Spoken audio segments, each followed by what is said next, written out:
দিন, আপনার চাইতে আমরা আরো বেশি ব্যস্ত। একটু ধৈর্য ধরেন। তাহলে সমাজে এই যে শিরক, এটা আল্লাহর সাথে আপনি ওয়াদা ভঙ্গ করেছেন। কত সমাজে এই শিরক চালু আছে।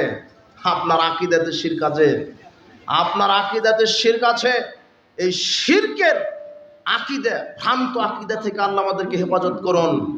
টিকটিকি ঠিক করছে, তাই আপনার নানি বলছে বেটা তোর কথা ঠিক, এটাও শিরক।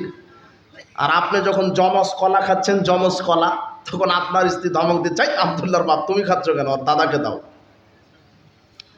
মানে আপনি যদি খান তাহলে দুইটা বাচ্চা হবে আপনার স্ত্রী, একসাথে দুইটা। বুঝতে পারেননি কথা? আর দাদাকে দিতে বললো কেন? দাদার বাচ্চা হওয়ার আর সম্ভাবনা নাই, তাই। এটা হলো শিরক।